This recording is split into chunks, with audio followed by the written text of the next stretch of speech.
Akai MPC Live 2. So I got the Akai MPC Live 2, just got it into the studio, and today I'm going to just make a beat on it from scratch. I got my plugins installed. I got a bunch of different things already on it. We'll talk about it. What's going on, guys? It's your brother O.T.G. The O.T.G's for Overtime Grind. Hardly seen, but I'm always around. And today we're on the Akai MPC Live 2. You know, I got the Smackers kit on there, and we're just going to start with a 4 on the floor and just get right to it and make a beat. I want to try it out, you know. I'm a loyal MPC 1 guy. I like it for my studio setup. But, you know, we realized that the Live 2 is probably the most sold MPC, or the MPC that people have the most. So we're going to show you how to use it and how, over the next couple weeks, how to utilize it fully standalone. So I'm standalone right now. Make sure you like, share, subscribe, comment, hit that notification bell. Check out your free drum kits, the MPC Masterclass, which now will have the Live 2 Masterclass involved in it, lifetime updates, the Smackers kit, all of that stuff, all right? All right, so let's get to it. So, you know, one of the main things that I've learned on this journey of doing the channel is there's a lot going on with the different MPC models and how people view each model. You know, for me, I'm more of a practical person. I want to utilize something that I'm actually going to utilize, and something that I'm actually going to utilize, and I want it to be a good fit for what I'm trying to do. If it's not a good fit, then I probably won't like it. I'll probably start to struggle making music on it, and it becomes a real problem. So enter the Live 2, you know. My first reaction is that this beat that I'm making now, I have the audio tracking in, but I'm actually making the beat listening to the speaker on the inside, the built-in speaker, and I'd say that the speaker sounds pretty good. This video is going to have a lot of talking. It's going to be kind of a review, and a couple of small things that I noticed so far, with this being my first beat that I made on the Live 2. The first thing that I would say is I missed my program edit. So I had to add the program edit to a swipe out menu. I don't really like that there isn't a dedicated program edit button, and that's really that. I don't think I'll ever get over that. I specifically use the program edit a lot, and so, you know, that's something that's bothersome. And I think when you're on the go, or if you don't have another option, then if that's your only option, then you get used to the way that you have it. But if you have another option, or you know about it, then it does feel like it's missing. I definitely love the program edit on my MPC 1, which means my MPC 1s will still be my main studio pieces connected to my studio. But that brings me into why a lot of guys say they like the Live 2. So far, the Live 2 is pretty heavy. It's pretty heavy. It's like 7 pounds, 7.5 pounds, something around there, almost 8 pounds. So it's pretty heavy, but it also feels pretty solid. I had an MPC 1000. It feels like it's about the same size, maybe a little bit longer in length. But it's definitely heavy. It's definitely well built. The speaker is a nice touch. The battery, I haven't really pressed the battery. I just got it. We'll find out over the next couple weeks. But the portability thing is a nice option. I'm not really too pressed over the pads. I like the MPC 1 pads. I mean, I like the hardness of them, and I like the size of them. So, you know, I have a machine too, so I'm not really, the pads never bother me. I do not like the Q-Link showing up on my screen. So if you just hold the Q-Link button, you could turn that off. I think the sound is really good. That's something that I was really shocked by, is it really sounds good. The fluidity of making beats on it, because I'm familiar with the MPC the MPC hardware, it's a little bit different, but it's not a lot to get used to. You know, just a little bit more menu diving to get to certain functions, which, you know, that is the reason why I've said it a bunch of times, why we chose the one over the live.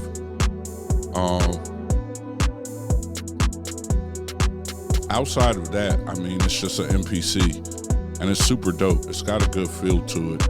I definitely can't lie about that. And the sound is what matters, especially in this time where we're having this whole sound conversation about MPCs and all of that.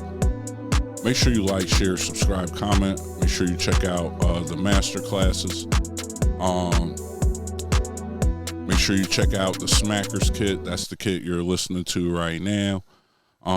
Make sure you check out the personal expansions. Make sure you check out all of those things. They all come with lifetime updates. So as I update and build more things, you definitely will get an email that'll tell you there's an update, and you could go and download these videos or re-download your kits.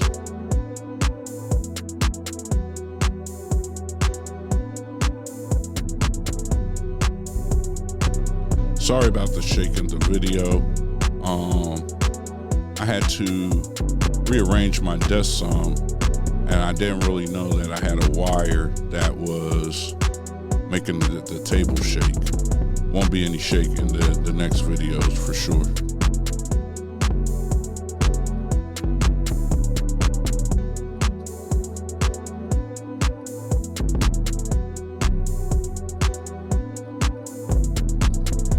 So the first tip that I noticed, and you see me do it already, tip number one is, I don't know, this could apply for people who have a live tube, but if you're on the one and you're thinking about going to a live tube, the first step that I would do is put program edit on my little sound swipe out menu. That would definitely help you out a whole lot. That's something that you'll use a lot. And I think as I dig into this thing and start to get some more, I'll come back and just kind of update you on the side menu and what I decided to put there. Right now I have the sounds menu, program edit, song mode, and save. So those are right at a swap. I could just pull out at a swipe. I could pull out, tap the button, boom, I'm there already. Something else I thought was a little crazy is that the half level, full level button is a little bit different. Red means full level, whereas on the MPC one, red means half level. There's some small nuance changes and different things that operate just a little bit differently on the buttons. I do feel like I played a little bit off. Maybe it's because the pads are bigger and their response is different, so I'm used to the response of the MPC 1 pads. But I do realize that in this beat and a couple of other things that I was playing around with, you know, that my notes were off a little bit more, where I spend a little bit more time in the notes window than I usually do. And I don't know if that's a difference between the pads or probably just user error, me being off with the bigger pads or something and that nature.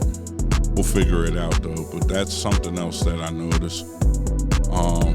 It's fully updated. I installed a 300 gig SSD hard drive. Spent all night dropping all the sounds from my MPC 1 onto that hard drive. It was a pretty simple, straightforward process. There's a bunch of videos out for you if you're looking to do that. The main thing, I was just really impressed with the sound, man. I was shot by the weight, but I was really just impressed with the sound. I was impressed and that's how I understand why it might be the best MPC for some guys. If you've never had an MPC and you don't have any studio equipment, it might make the most sense to buy the MPC that comes with a speaker. I do believe though that if you do start with the Live 2, that actually getting an MPC-1 or maybe an MPC-X should be something that you look forward to or maybe invest in, because life is a lot easier with the dedicated buttons. Can you do it without the dedicated buttons? For sure. For sure. You know, beggars can't be choosy. But at the same time, having them can kind of increase your workflow and might get you in different parts of the MPC or MPC standalone that you wouldn't normally go to. And it also makes sense to me why I use my MPC-1 standalone without the computer, because I could see guys who have a Live 2 wanting to use the software to get some of the shortcuts and some of the mouse shortcuts and different things that you could do. So I get it. I believe there could be two very good MPCs. My first impression of the Live is that it's a great MPC for somebody. It's almost like a great starter MPC. And the MPC-1 is a great studio MPC. You know, that would be where I'm at with that. And now if you wanted a SC or if you wanted an X, it could be a great flagship studio piece. Like for me, I don't need a flagship studio piece. I have multiple things in my studio that I use. So I kind of like to run them together and have the space. The RAM on the Live 2, it seems like it loads the pictures a little fast, but I would say that the sound on certain things is a little bit quieter, or it may take a little longer or the same amount of time to load as the MPC-1. So for example, loading these strings, I like to use the PIZ-1-2. They were extremely quiet. And normally on my MPC, this is me in the video, you guys could probably hear it, but me using the speaker, I couldn't hear it. So what I ended up having to do was turn the music in the background off, just so I could actually hear if the PIZ were playing.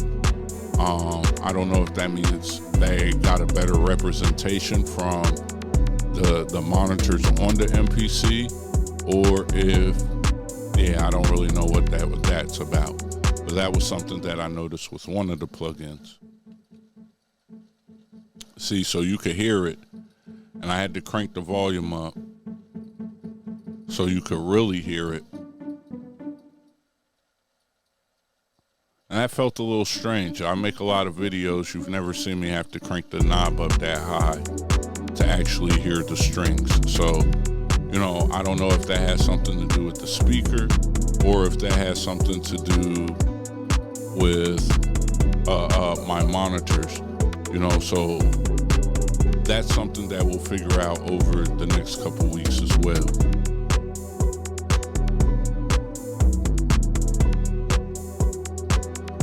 Definitely make sure you like, share, subscribe, comment. Make sure you join that masterclass now. This video and all my future videos on the Live 2 will go into the masterclass, and then they'll be broken down into folders to help you understand, just like I did with the one. So, you know, lifetime updates. I definitely think you guys should check it out. I definitely believe that there's some things that I can help you guys improve on just from this beat on the Live 2.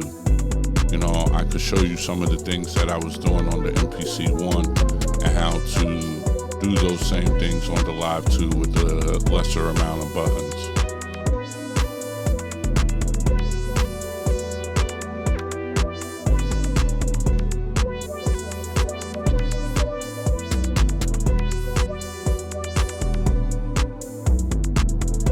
do want to address this thing about sound. You know, I see that this,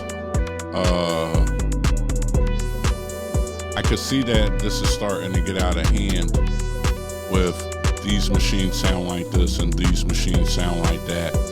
I can also see that people are extremely upset about the rollout of the MPC XSC. And, you know, at the end of the day, everybody has their opinions. Everybody can feel how they feel. They're entitled to their feelings. But the reality is, this is what we have today.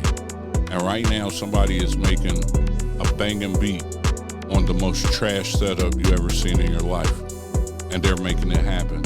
And their sound is going to have a unique character to it, because whatever they're making it on might have they have to adapt their sound to what they're making it on. So that would be my advice too. Like, the Live 2 is going through the SP.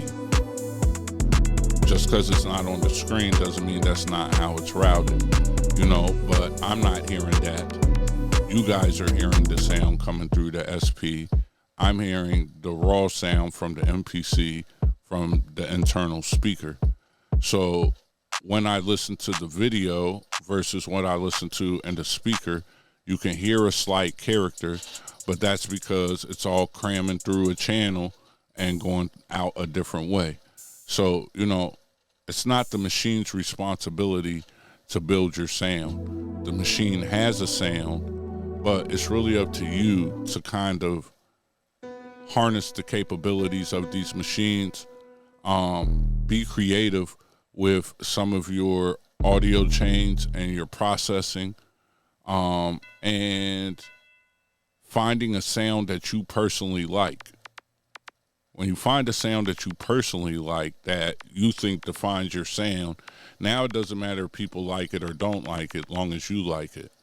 Then once you get consistent and start to sharpen your swords with your sound selection and being able to mix to your sound, then that's where you start to get a sound from. Hopefully that didn't miss you guys. We're about to get into, I'm about just one sequence this thing out to 64 bars.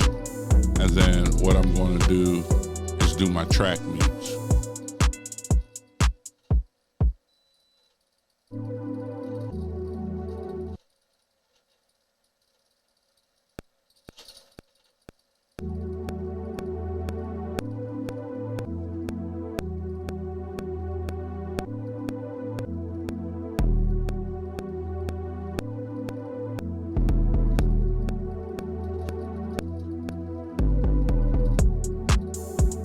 So here's my overall impressions as we start to wrap this thing up. I think my first impression when I unbox the MPC Live 2 is that it's a beautiful machine. It's something that you gotta actually see. It's a well-built machine. It's heavy, it's solid. So far, the battery seems like it runs good. I had it in my lap. It didn't feel like it got hot in my lap. It's super dope to be able to add your own hard drive and be able to have that. The audio sounds amazing. It gets an A for effort just in how good those speakers sound. Portability is a plus. I don't know if I'm going to be outside sitting next to the creek making beats. I don't know how that's going to go. We never know how the future unfolds. But as of right now, I'm not really a super mobile, let me carry my MPC to the studio kind of guy, because we are the studio. So the portability of it is dope. Like, to be able to just get it away from my desk and use it in different parts and have all of the plugins and space and all of my expansions in a pretty compact, nice sounding box, you know, it's pretty good. I'm definitely glad that it wasn't my first MPC. You know, I'm definitely glad because of that, because I feel like maybe I would have picked up some bad habits or I would have overlooked some things. I know to a lot of people those dedicated buttons don't mean anything, but just speaking for myself, out of sight, out of mind. So knowing that I use those all the time and I have some prior knowledge of certain things, I think that it's a little bit easier for me. But yeah, overall, I think it's a great tool. I definitely think that if you don't have an MPC and you don't plan on running a studio, you don't plan on really doing any recording, or you do a lot of recording and being mobile on the fly, or if you just don't have money to buy monitors, a mixer, and all of this other stuff, you got enough for a mic, then you could get it done on the MPC Live 2. It definitely is a strong machine, a very strong machine. So in that aspect, I would definitely say you should check it out. Now, I also would say my biggest complaint is just about the button configuration. That's probably it.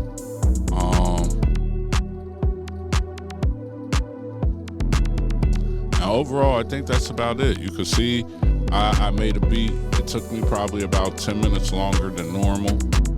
Having to go back and fix these notes, like I was saying earlier. And I don't want to fix them all, so some of them are off, some of them are extremely on, but we got to get the ones that throw the whole beat off. And that goes to what I was saying earlier. I don't normally have to fix my notes like this, so I don't know if it's how I'm playing or if it's something that I'm doing. But overall, I definitely think the MPC Live 2 is worth it. I'm keeping my MPC 1. It's going to be the brain of the studio still, but the Live 2 definitely is incredible. I'm not going to knock it. It's pretty amazing that you have everything inside of this little box. Well, it's not exactly little, but you get what I'm saying. I would definitely say think about what your application is before you just run out and buy. That would be my second advice, is just think about how are you going to use it. You don't want the Live 2 to just end up being a wriststand while you're plugged to the computer the whole time. I mean, to each their own, but for me, utilizing this thing is going to help me make more kits and do all kinds of stuff, guys. And that's it. It's your brother O.T.G.